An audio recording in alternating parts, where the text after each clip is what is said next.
there's nothing better than the day like when I go on delivery and like I take these boxes of mushies into these kitchens to the chefs, and like the chefs and like the little sous chefs and the other little sidekicks, I don't know all their names, but like they scurry towards the box. It's like a little kids at Christmas. Like they scurry to the box and like they all go, ooh. It's like, that's my favourite thing. This is The Producers. I'm Anthony Huckstep. Adam Bray from Westside Mushies never dreamed of being a farmer. He never even had an interest in mushrooms. But late one night, while scanning the internet, he stumbled on a video that changed his life. I started off at home in the spare room right next door to where we sleep, which was not ideal. But yeah, at the moment I've taken over my poor old dad's garage. So he lives in the house that I grew up in Woodville. I'm 40 years old, so they've been there a while now. And yeah, we basically took over his old domain of where he used to keep all his tools and do all his man stuff. That's all been squished to the side of the shed, and we've put some cool rooms in there and pretty much evicted him from his own garage. So we're growing in there, and pretty much there's a little bit that I still do at home, like a little bit of lab gear here and there, but yeah, 99.9% in the garage at Mum and Dad's house. Ideas can come from just about any moment, but for Adam, the pandemic offered a clean slate, an opportunity for change. He just never knew mushroom farmer would be his calling in life. I reckon it was like during the very first lockdowns of all the Rona stuff started last year, so whether it was March or April. At the time I was working in a job, sort of in between jobs. I'd just moved back from Indonesia and living in Jakarta and Sydney, and that work that I was doing there wasn't an option in Adelaide, so I was doing labouring, helping my girlfriend's brother out, or he helped me out by giving me a job in his business. But I figured out pretty quickly that I wasn't going to be doing that for too long, because my old man elbows and knees and back was just packing it in. It was manual labour, and I can tell you, 40 years old is not the first time to start picking up a shovel. So when we were shut down, I think it was only like a couple of days after we'd all been shut down in that March or April or whatever it was, I was doing probably what most people were doing, sitting on my ass on the couch all hours of the night watching Netflix and YouTube and all that sort of gear. And I just ended up on YouTube watching things that have absolutely nothing to do with mushrooms. But somehow, like, you know how YouTube sends you on this like little mission where like you'll watch a movie and then, a video, and then it'll recommend something else, it'll recommend something else, and then before you know it, you're watching shit that you got no idea how you got there. Well, that's what happened to me. I landed on this video about mushrooms. I'd never ever really eaten any of those mushrooms. I'd never seen a lot of the mushrooms. Had no interest in learning about them. Like, I hate gardening. I just started watching these mushrooms. These guys from, I think they were from Ireland. And they'd set up some weird little, and this was so bizarre to me. Like, they'd set up a farm, an urban farm, in an office building in, I'm going to say Ireland or England, I can't remember. But I just found it so weird, but so interesting, like just watching and looking at the mushies, and I just got really obsessive about it. So like I just clicked on the next video, and then I saw they were like making a little bit of money. I thought, but we're in lockdown, I hate my job, can't keep doing it. Maybe I could look at this as like a little hobby and maybe make a little bit of money. So yeah, like that night, I ended up ordering 3 textbooks like online. Probably spent about $200 on textbooks, so like a real sciencey, super in-depth one, and then like a mushies for dummies kind of book. And then I think the other one was like a magic mushroom book, but it was like teaching you like a lot of the techniques that they use are like how you can begin growing gourmet mushrooms. And it was probably the most scientific out of all the books. It was written by Paul Stamets, who's like a real big guru in the mushy world. So, yeah, I ordered those 3 books, ordered a grow kit from a really cool mushy business in Brisbane called Little Acres, and the rest is history. They arrived like within a week, and yeah, I don't know, I just was totally sucked in. I just loved them. Like, I just got obsessed with them. At first, growing mushrooms was a hobby, but as Adam's obsession grew, he soon realised the opportunities, and so he set about creating a stable environment for the mushrooms to flourish. Like, we ended up deciding to switch to cool rooms just because when I started my business was like just before the peak of summer, and I didn't realise how much mushrooms hated summer. But just as I was starting to get my first orders and first clients, I was still in a Bunnings tent, like under the carport, just as it's ticking up to 35, 40 degrees each day. So, like, I was losing more mushrooms than I was harvesting, put it that way. So I realised pretty quick that if I was going to make it work, like, we had to put it into some cool rooms, which we did. With the help of people. I had to borrow money off people because I had no money, really. So the cool rooms and like the ability to really control temperature, humidity, airflow, it's light and day. Like, it's still nowhere near as automated as what I want, but in the space of a year to look at it now, like, it doesn't even seem real. Like, when I look at it, I'm like, it's pretty good just for like a home sort of operation. From the outset, Adam threw himself in the deep end, trying to run a business as he was learning about mushrooms. And as he soon discovered, mushrooms are very unpredictable. It seems like every couple of weeks they find a new way to kick you in the nuts. Like, you think you've got it under control, or you think you figure out one thing, and then something else that you've never heard of or you've never seen before happens. So it's just a constant learning. And like, a few of the far more experienced growers who've been doing it for 5, 6, 7, 8, 9 years, who I've sort of started to make contact with, they don't make you feel any better. Like, they tell me they still have the same stories, like, 10 years down the track, constantly getting kicked in the nuts by mushies. The main challenges, I guess, like, because I committed to making it a business, like, straight away, like, it was a business before I even knew. Like, the business started, all right, I was in a business course to learn about business before I'd actually harvested my first mushroom. So I remember sitting on this course and they were saying, all right, the most important thing about this is you really need to know your product and your offering inside out. And I'm thinking, oh, fuck, I've never grown a mushroom. What am I doing here? So the fact that, like, I committed to it and had customers expecting mushrooms straight away has just mean, like, there's just no time to really carry out the normal experiments and the normal learnings that you would do before you start a business, like, relaxed environment. Like, I've always sort of been under the pump because I've committed to give people things, but I'm still learning it on the fly as well. Like, that's just a constant challenge. Like, I find that really stressful. Like, that's probably the hardest thing, is like knowing that even if you do the work and you've tried your best and done everything that's worked every other week, like, there's still quite often times where I have to ring people up and say, look, I haven't got what you wanted because something's happened that I didn't know about, or I don't understand. So that's been really hard. Adam set about contacting other mushroom growers. He studied textbooks and took notes to monitor the results of his actions, and soon enough, it started to pay dividends. It's just crazy because they're just so weird. Like, I just look at them and they don't look real. Like, I just remember thinking, this is bizarre. Like, I was proud, I was stoked, but I just spent so much time looking at them. And I took like 100 photos of them because I was just thinking, what are they? Like, what are they? I don't understand how they are what they are.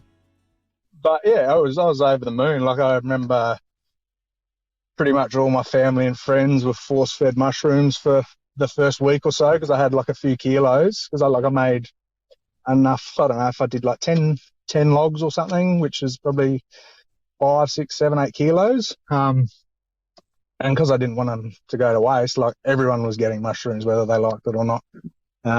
So yeah, I was stoked. I was pretty proud. One of the first little clusters, it sort of aborted. Like, so as it came out, I was just watching it like a hawk every day because they grow so quickly. It was like my little baby. I was like so proud of it. And then it just turned yellow and just stopped growing.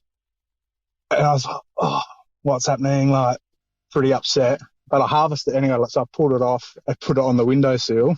And I've actually still got it now, like a year or so later. Like, it hardened and just kept its little form, like, perfectly. So it's like one of my little, I don't know, it's like my little good luck charm. I've got that, and I've got the first $15 that someone ever gave me to buy them. Like, basically forced the people at my girlfriend's work to buy my mushrooms, which was cool. So I've still got that 10 and that 5 on the fridge. In the supermarket, we only really have access to a handful of mushroom varieties, but Adam explores a range that most of us have never seen, let alone tasted.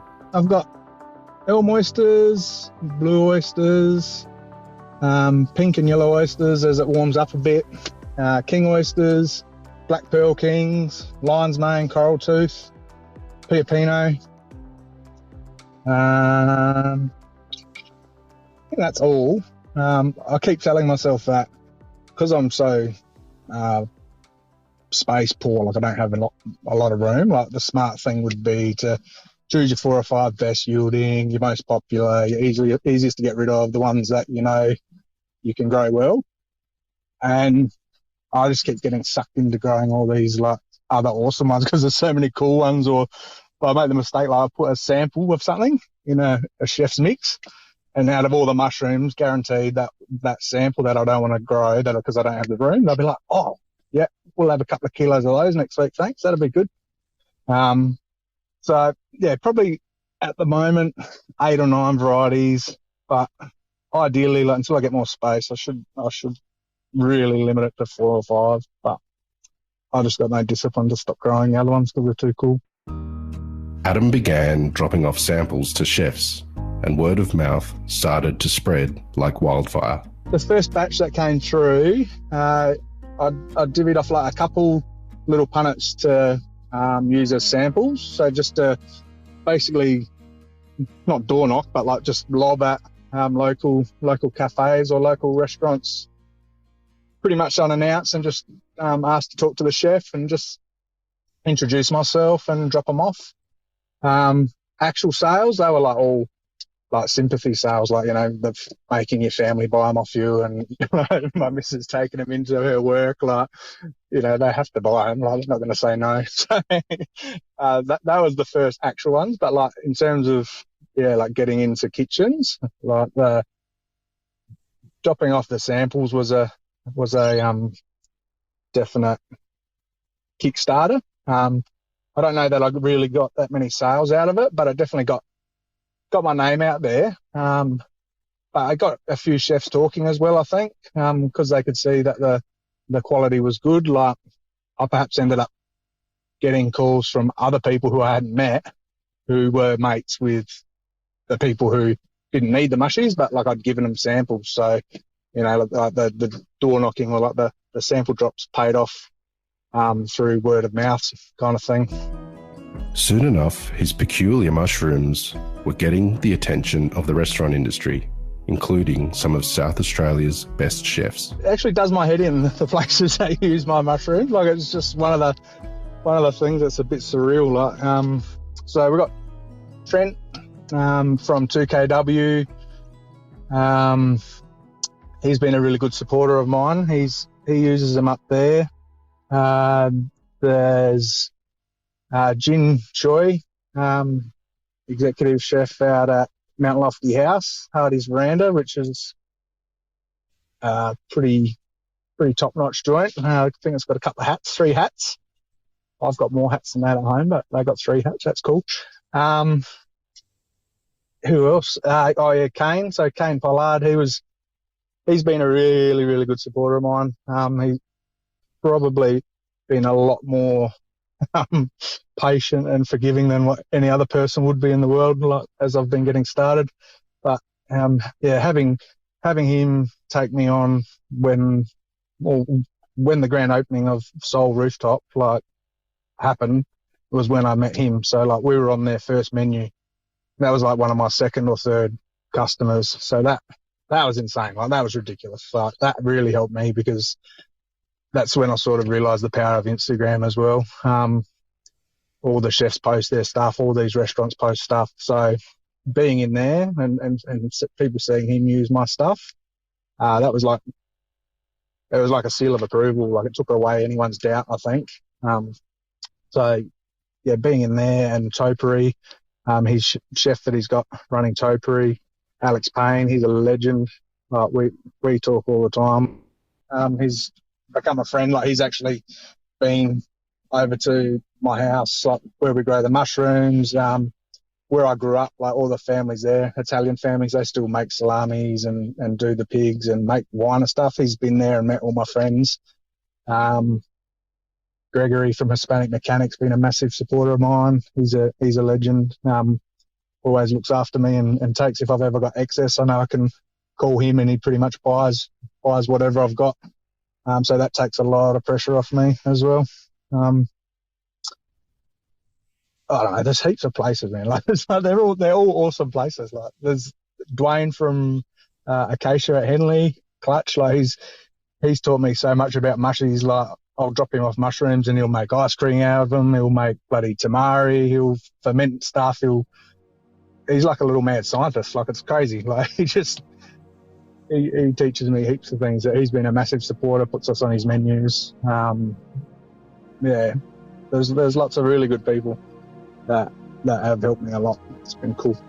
The interest and support for Adam's mushrooms have been life-changing, but it's also given him a window into a whole new food world. We always make a point of trying to go and eat out at the places that support me. So there wouldn't be many places that buy my mushrooms that we haven't gone and purchased dinner and shown the love back. Because I don't know, that's just what makes the world go around. They look after me, I like to look after them, but as well we get a kick out of seeing my mushrooms on the plate.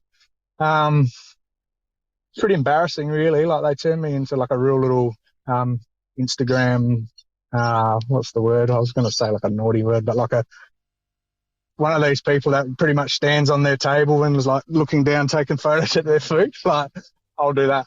If we see our name on the menu or up on the specials board or something like that, there's definitely many photos taken, and it is a source of pride, and it reinforces, I guess, that we're doing good work and that we should keep going. Yeah, it's really cool.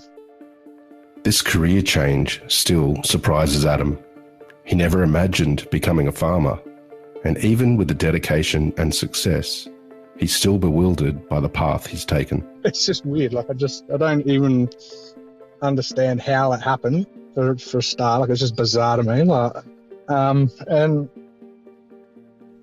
it's just amplified. When days like today, talking to you, I feel like a little personal trainer that's just done a 3-day course that's talking to some doctor who's a level 4 AFL strength and conditioning coach.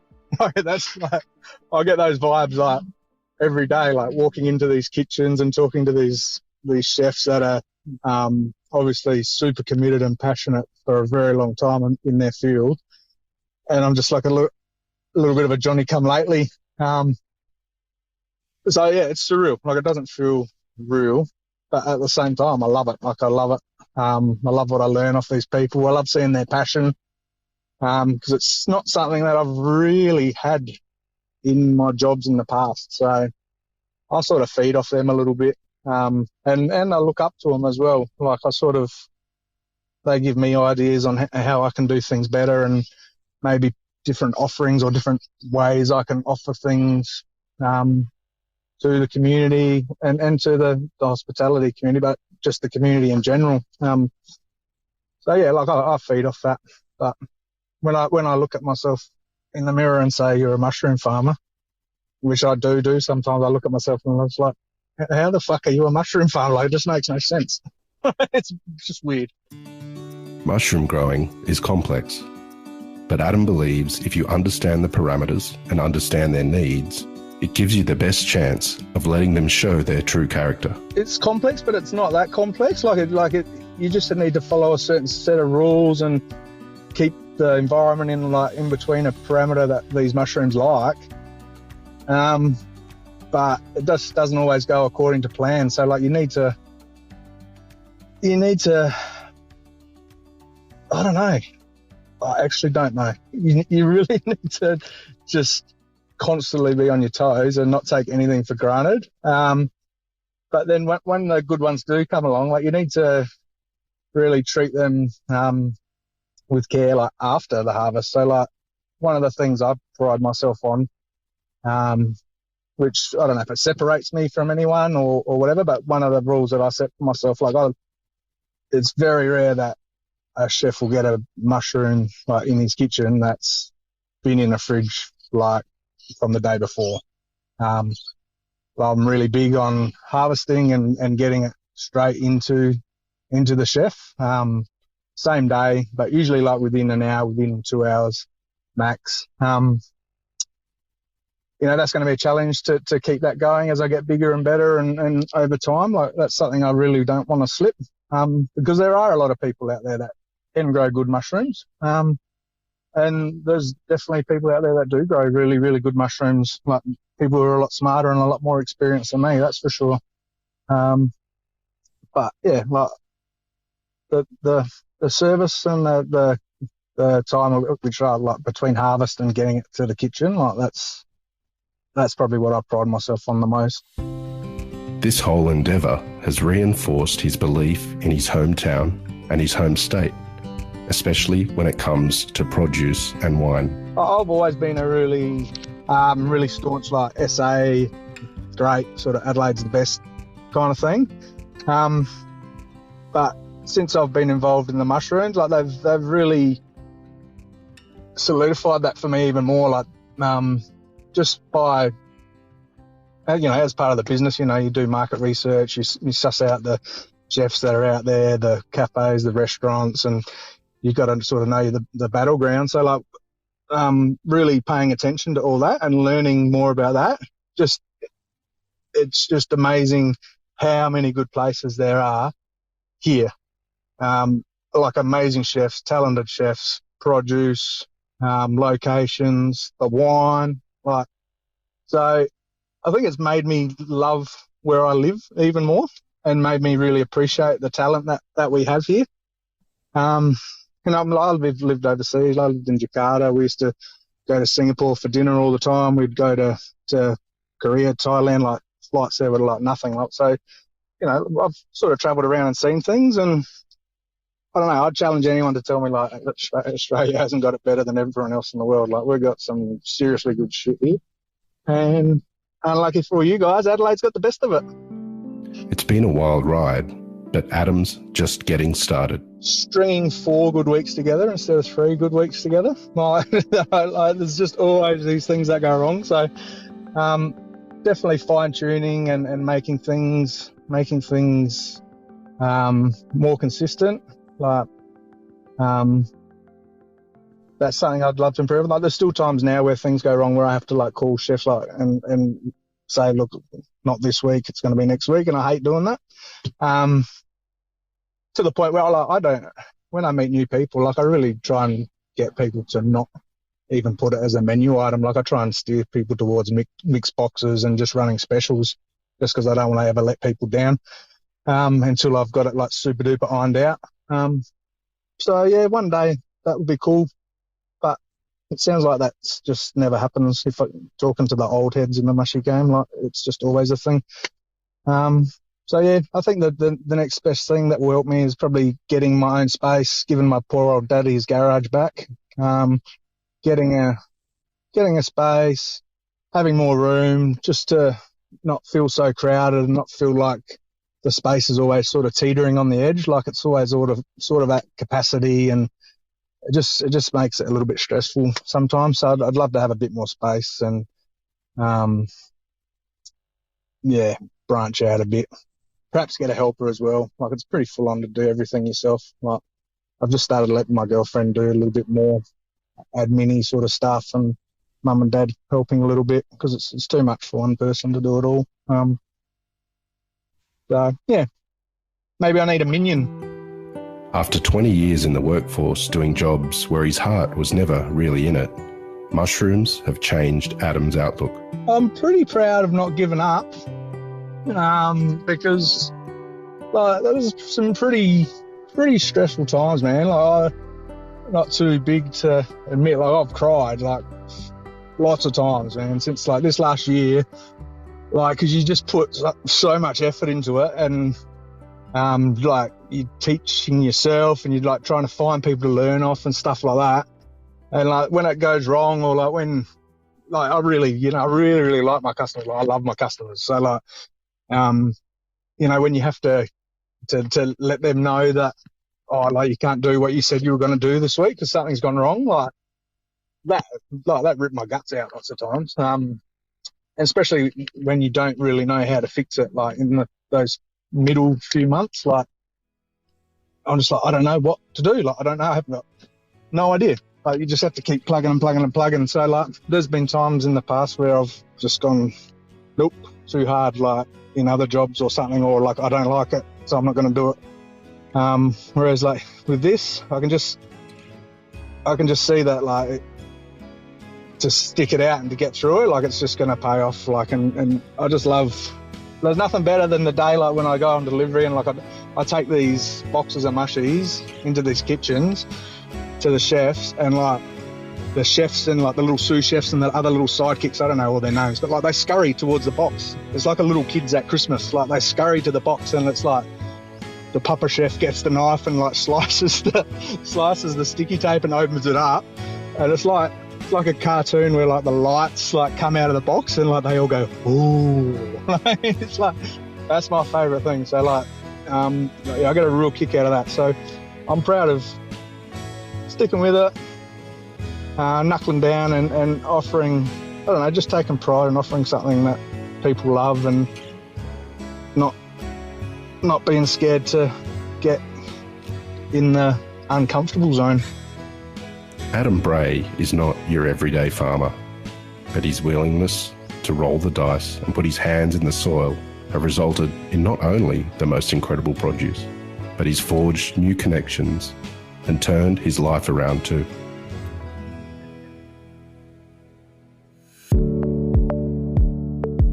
This is The Producers, a Deep in the Weeds production. I'm Anthony Huckstep. Stay tuned as we share the stories of producers, farmers, makers and growers, the true lifeblood of the food industry. Follow us on Instagram at Producers Podcast, or email us at producerspodcast@deepintheweeds.com.au.